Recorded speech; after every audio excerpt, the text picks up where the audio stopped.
These are emotional days that we are living in, particularly with what's recently occurred yesterday in Texas and Ohio. And I think this makes us more aware of the times we live in, what we're facing.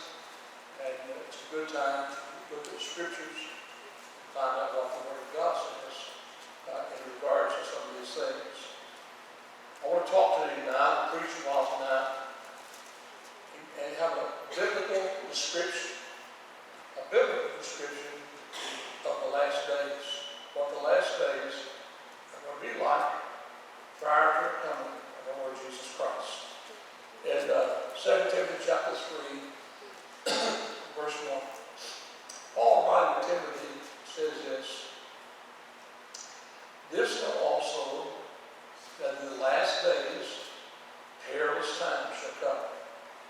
For men shall be lovers of their own selves, covetous, boasters, proud, blasphemers, disobedient to parents, unthankful, unholy, without natural affection, truce breakers, false accusers, incontinent, fierce, despisers of those that are good, traitors, heady, high-minded, lovers of pleasure more than lovers of God."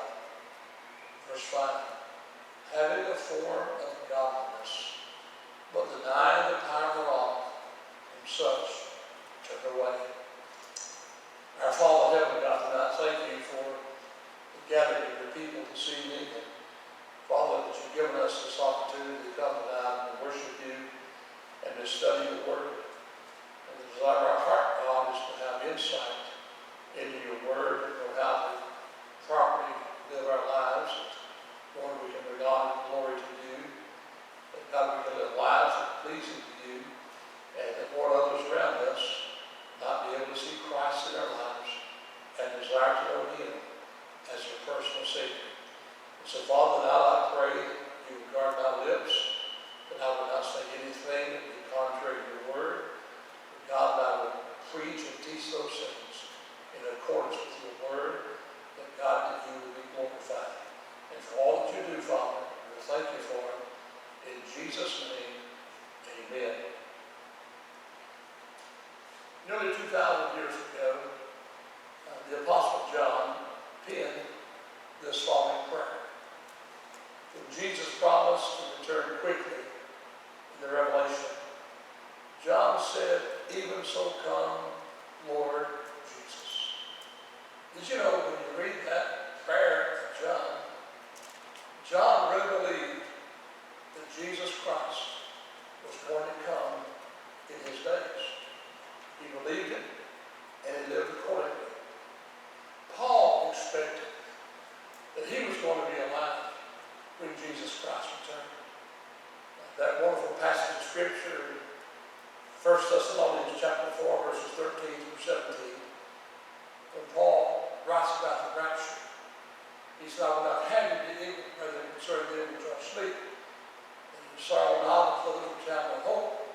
For if we believe that Jesus Christ died once again, even also those which sleep in Jesus, God will remember the come to God, shout the archangel, come to God, and the dead in Christ will rise first. Then we which are alive and remain shall be called together to meet the Lord in the air, so shall we meet the Lord." Now, 3 times in that passage of Scripture, Paul uses the word "we." And Paul thought that he was actually going to be alive when Jesus Christ returned. And Paul believed that he was living the last days too. Paul wrote about that. Many of us, I do believe tonight in this room, believe that we're living in the last days. I do. If the apostles believed it, one thing is sure. No one knows. If John thought it, and Paul thought it, we think it, nobody knows for sure. But one thing is certain, that the Lord Jesus Christ is going to return. And that we're closer now. Think about this. We're closer now than we were then.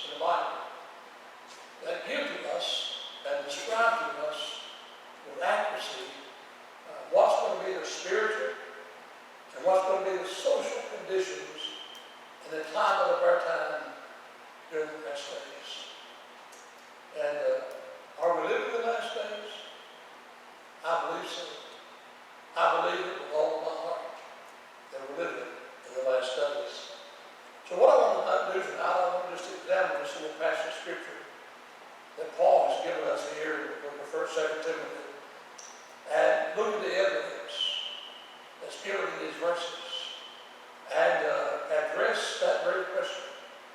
Are we living in the last days?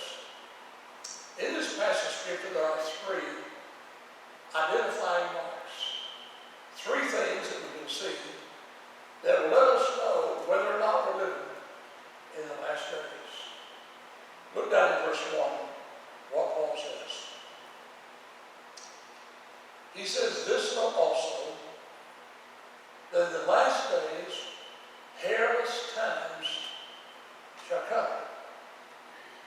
What Paul's saying is that the last days are going to be dangerous days. Paul describes the last days as perilous times. That's a very interesting phrase there that Paul uses. The word perilous means difficult, troublesome, uneasy, hard, violent, threatening, and dangerous days. But while these characteristics have marked all times down through history, to some extent, they're intensified in the last days. Now, I'm 67 years old. I know I don't look a day over 50, but I'm 67. But in my lifetime, and in some of your lifetimes, you have seen these things that Paul talks about intensify greater and greater and greater. I think we can safely say that we can describe our times as perilous times. I think we can describe our times as intense, violent times. What we're really seeing around us tonight in our world is we're seeing the breakdown and the collapse of our society.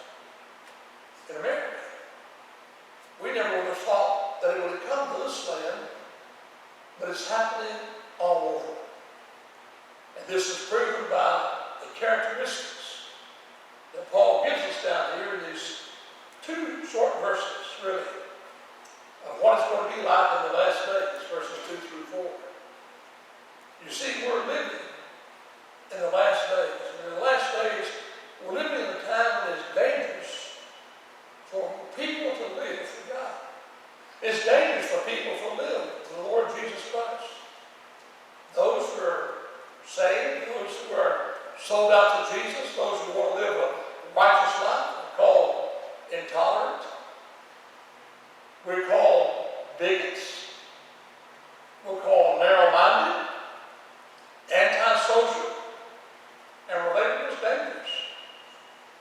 There are no one in our society that's any more hated than a Bible-believing, conservative Christian. That's in our land. That's in our day. And while those who practice deviant, sinful lifestyles are praised and honored in our society, you let some old deadbeat over here that lives a life that is so ungodly, unholy, and unrighteous, they get the admiration of our society. These are what you and I would call dangerous days in this world. Not only the dangerous days, but these are determined days. You wonder why sometimes these days, as they are such, these days, I believe, factor in God's plans for the world. See, God has not abandoned this world. God has not created this world and wandered off somewhere and allowed this thing just to shape itself. God's in control. God has a master plan. And I do believe what happened is, when you understand that God is not the author of evil. Somebody says, well, what happens in a place like Texas? What happens in a place like Ohio? Surely, if God was God, He could stop that from happening. God, listen, God has determined to abandon sinful man. And Because man is living with a choice of his wickedness. And what we are reaping right now in our land is the choices that we have made. Someone told me this morning about the lieutenant governor from Texas and some of the comments he made in regards to the shooting they had yesterday. I admire a man in the public eye that will testify of the goodness and the greatness of God. But you know, we put God out of everything. We don't want God to have a say-so in our public sector of any kind. Not in our schools, not in our courts, not in any way. Who would have ever thought that America, that folks would be sworn into the House of Congress on something other than the Scriptures? We're living in dangerous times. I believe what God is allowing to happen is that God is allowing to expose man's sinfulness and his wretched condition all over our land. See, the condition of humanity and society in the last days is absolute proof that man who is left to himself will ruin and destroy everything he touches. And that happens. And that's what's happened today. Regardless of how we want society to improve, listen, we are going to continue to see it slide deeper and deeper into the cave. Why is that? The Bible says so. And as man is left to himself, man will destroy everything that God has designed. We may be able to somewhat stem the tide, and we may stop the advance of sin in some isolated pockets. But for the most part, things around us are going to continue and continue to deteriorate until Jesus Christ returns and rules in righteousness in this world. Folks, we who live in East Tennessee are a blessed people. I tell you, you couldn't hire me to live in some of our major cities. You couldn't hire me to live in Chicago, Philadelphia, Baltimore, Detroit, and the list goes on and on and on. How blessed we are to live in what's called the Bible Belt. We're a blessed people. And we somehow are guarded, and somehow we don't see the effects of sin as much here as you do in other sectors of society. You see, instead of natural man getting better and better, he's going to get worse and worse. That's why I stand where I do on eschatology, things to come in the future. I believe in the pre-tribulation rapture of the church. There are people who are post-millennials. They believe that things are going to get better and better and better and better, and Jesus is going to come. That's contrary to the Bible. Contrary to the Word of God. I believe the next great thing you and I are going to see take place in history is the coming of the Lord Jesus Christ. It is right, it is ready for the coming of Jesus Christ. Things are not going to get better and better. They will get more wicked and wicked as time goes on. I'm going to show you in a few minutes how the spread of evil is not just in this world, but it's also in the church. And we have to guard that. What's the characters of the last day? What's it like? What can we look at? Look at verse 2. He says, for men shall be lovers of their own selves, covetous, boasters, proud, blasphemers, disobedient to parents, unthankful, unholy, without natural affection, truce breakers, false accusers, incontinent, fierce, despising those that are good, traitors, headed, high-minded, lovers of pleasure but the lovers of God, have a form of godliness, but deny the power. Now what Paul does here is he describes the deeds of these characters in the last days. And in 3 verses, Paul describes here the kind of people who will be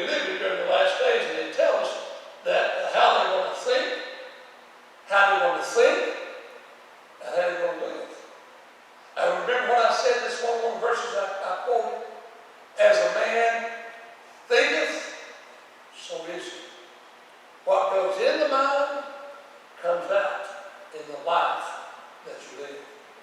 Paul tells us how they're going to live, how they're going to think. And one really can read these verses that we're looking at tonight, and you can cross-reference those with the evening news. You can cross-reference these verses with the newspaper, and you can see that kind of life that's lived all around us. We're surrounded by these kind of individuals who fulfill the characteristics to this verses of Scriptures. Let's walk through the attitudes and actions that are going to be living in the last days. He said, "You men are to be lovers of self." What does that mean? People are going to be selfish, intent on one's own interest. And nothing is more important than these people to themselves. These people feel as though the world revolves around them and them alone. They are literally setting themselves up as little gods in their life. They're all around us. When love for self is elevated, love for God and other things is lowered. Let me show you something. This is in the modern church. What do you see in that in the modern church? Yes, for instance, self-esteem, self-worth, positive self-image. All those concepts are borrowed from Freudian psychology. And so much of this psychology has entered into the church of the Lord Jesus. And they've been borrowed from sociology and psychology. And every one of these characteristics Paul names here is a result of somebody that is love for self. Self-love. Where do I get my self-esteem? Where do I get my self-worth? Where do you get your self-esteem and your self-worth? You get it from Jesus. Jesus Christ loved us. We're unworthy, but Jesus Christ loved us, and He died for us and made us worthy. That's what you get your self-worth from. Not from what man elevates you to be or evaluates you to be. Your self-worth comes from Jesus Christ. But every one of these characteristics are based upon love of self. You see, when a person is number one to himself, when he himself is the be-all and end-all of his existence, then we should not be surprised at the depths of evil which is capable of. And that's tragic. Second, there's 18 of these. It's a long term. Covetous. Characteristic lovers of money. What God's plan is that we worship God, love other people, and use things. When priorities are wrong, we start to worship ourselves, ignore God, and love things and use other people. My friend, that is the formula for defeat in life. That's not what it's supposed to be. He said that there are boasters. That means empty pretenders. Windbags.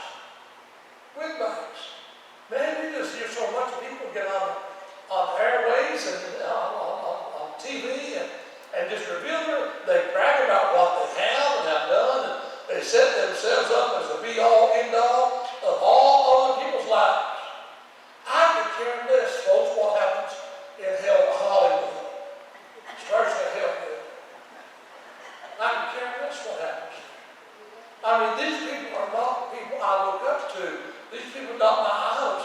These people should not be looked up to. But that's what they are. They're empty pretenders. Proud. And that means an overestimate of one's worth. I'm nothing. You're nothing without Jesus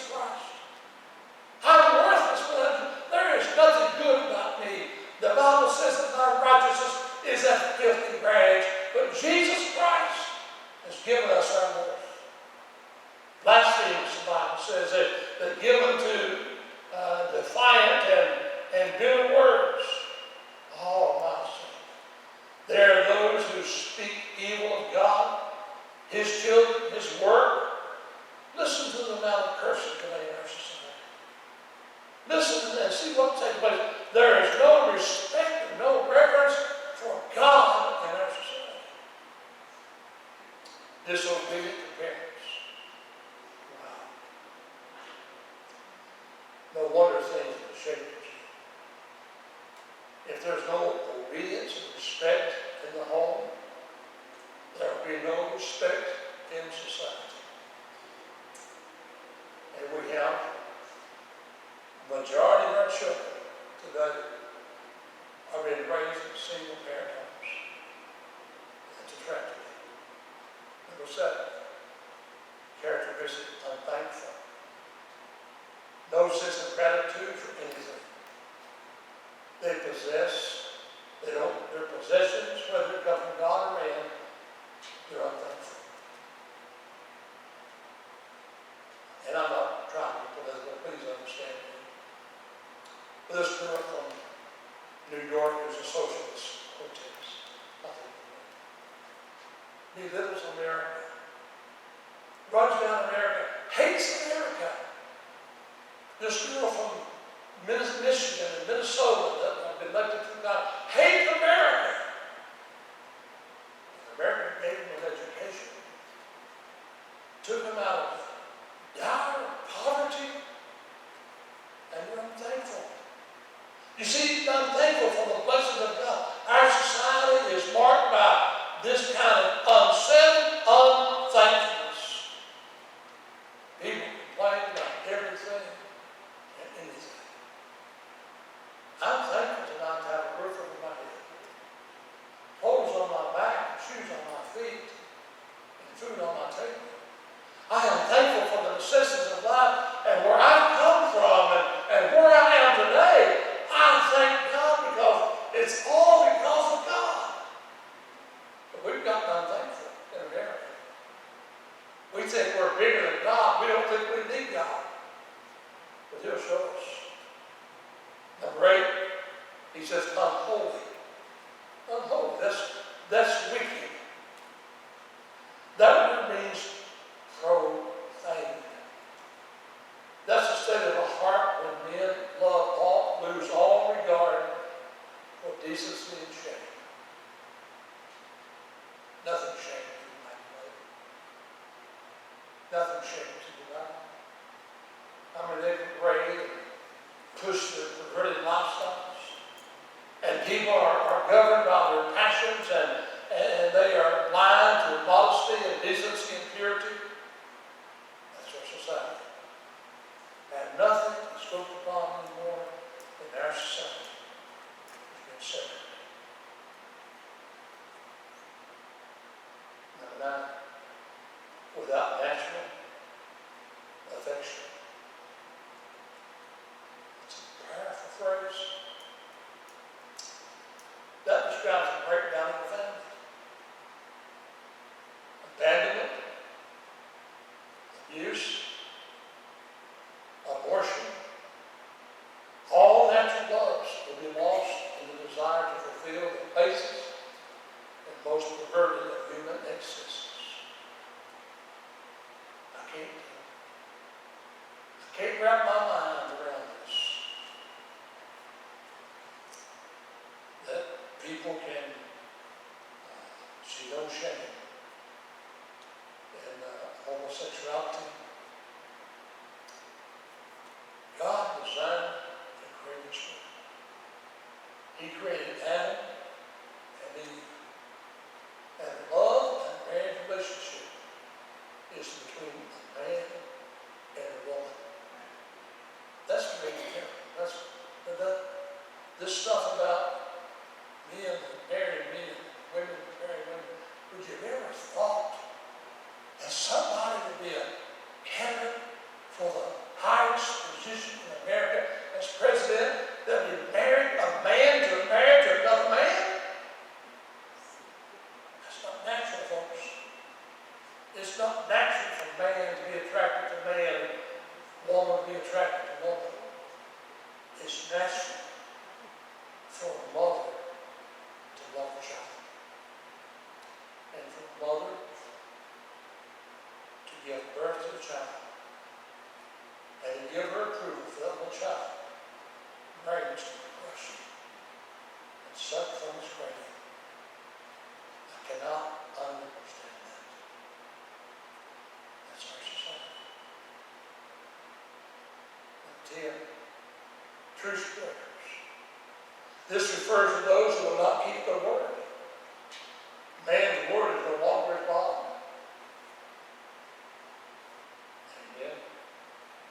There used to be a time when your word meant something. A few years ago, it's been probably about 17, 18 years ago now, I was pastoring in Western Kentucky, in Hallsville, Kentucky. One of my deacons was an auctioneer, and he said, well, Steve, he said, tomorrow, Saturday, I've got an auction, and I'd like for you to come. And I said, Tim, I've never heard you auction anything off. I want to come here. I like to auction with you. You get caught up in this stuff. Well, I went out there to the auction. He was auctioning off the farm. There's 9 or 10 people there. And it was sleeting and snowing and cold. It was all in a little bit of tent. And he got to ramming up like an auctioneer does. Wasn't nobody bidding. I carried away and threw my hand down. I bought a farm. I didn't go there to buy a farm. I bought a farm. I didn't have a nickel in my pocket. You're supposed to pay 10% down, the rest of it coming up. And I said, Tim, I don't have any money. I don't have a checkbook. And when you're in your head, you can come to bank. He said, that's no problem. Bob Ogle was the president of the bank in Kentucky. Bob was a dear friend of mine. I came home that day from the auction. I called him. I said, Bob, I got a problem. He said, what's the problem? I said, Bob, I bought a farm and don't have no money. I need a certain amount of money. He said, also come in Monday. What do you need to get it? I said, well, there's all the terms like that, Ron, no problem. He said, your word is your honor. I tell you what I couldn't do. I couldn't go to Knoxville, Tennessee and do that. I couldn't go to La Follette and do that. Because you know what? Times have changed. And people are no longer keepers of the word. That's a tragedy. Number 11, it says they're false accusers or slanderers. These people do anything in their power to destroy the good name and reputation of another. By the way, that's interesting because it's the same word there from which we get our word devil. You are never more like the devil than you're slandering somebody, tearing them down, trying to destroy them. Verse number 12 says incontinent. That means without control, the inability to discipline one's life. They say if it feels good, do it. Nothing matters. Feels, that means they're untamed, they're savage and they're brutal. Men living like animals. That's awful. Number 14 says the despisers of those that are good. You see, in a world where good is evil and evil is good, those who stand for good are slapped in the face of those who live for evil. Why is it that the word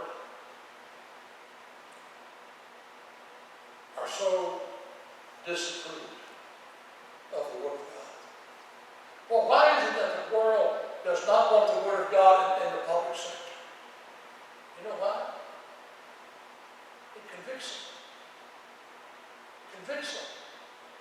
And they don't want to have anything to do with the Bible. Don't want to have anything to do with the Word of God. Could you imagine what would happen if we could get the Bible, the Word of God, back in the hearts and minds of the families of our children?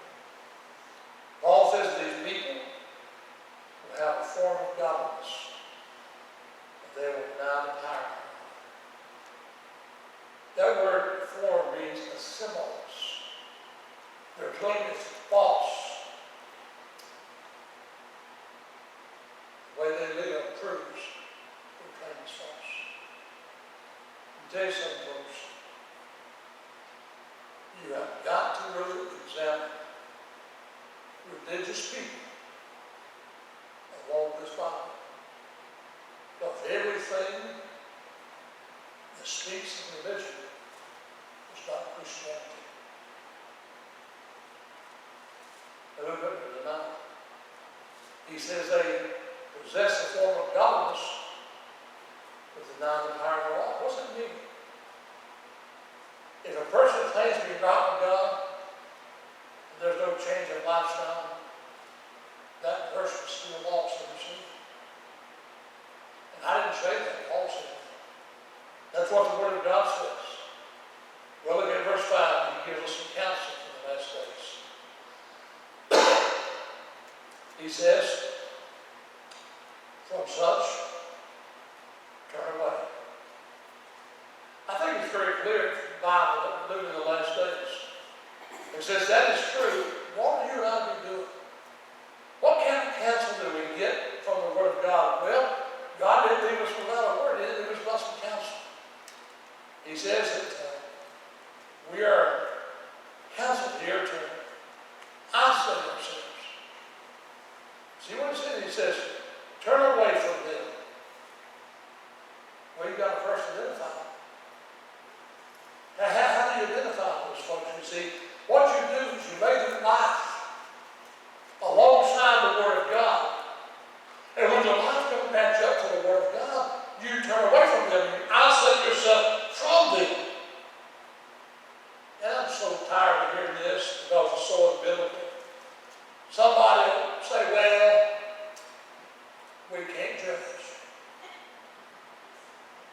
We're not supposed to judge. You make judgments every day. I make judgments every day. The Bible says, judge not, lest you be judged. For what judgment you judge, you should be judged with. Jesus said this, by their fruits you shall know them. I will tell you something, all of us can be fruit inspectors. You can look at somebody's life, and if that life does not match up to the Word of God, run from it. Isolate yourself from it. That's what the Bible says. Paul says here that we can turn away from it. Because that person, we never judge anybody for the eternal destiny, but we do judge them for the lifestyle. We're counseled here to insulate ourselves. When a person by his fruits proves himself to be a child of the devil, what are you to do? Obviously, we're to pray for them. We're also to separate ourselves from them and their works. The word turn, verse 5, is a very interesting word. It means to shun and to avoid. Or in the last days, when all signs seem to indicate that we are. And if that's the case, then what we need to do? First, as individuals, we need to get our lives cleaned up. We need to be sure that we're right with God and totally committed to Jesus Christ. Without a shadow of doubt. Secondly, as a church, we need to be absolutely sure that we're separated from all worldly influence and that we stay separated unto the Lord. If you and I are not careful, we'll be sucked in by the mindset of our society. Folks, I turn the TV on sometimes, and I watch a church program, portion of it, and I'm sad. I'm broken-hearted for what I see. There's no difference what goes on in the church with what goes on in a nightclub or a place of entertainment. People are not hearing the Word of God. They're being entertained.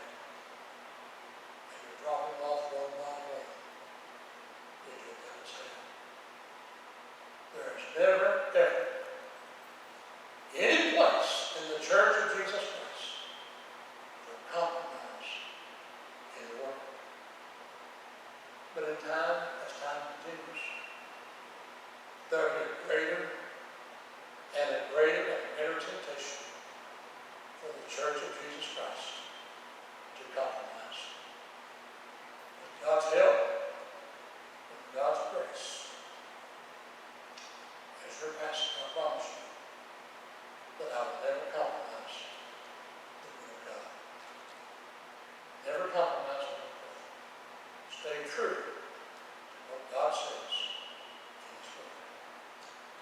Our Father in heaven, thank you for this wonderful but alarming passage of Scripture.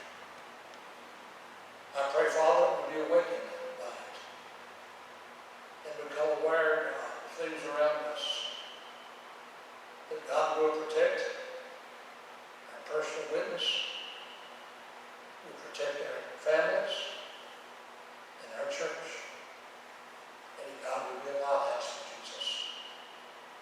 Lord, thank you tonight for these that are here.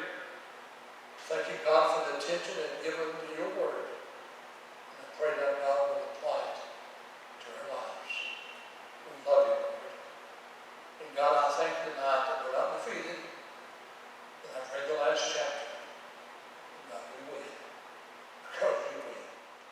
We're on the winning side.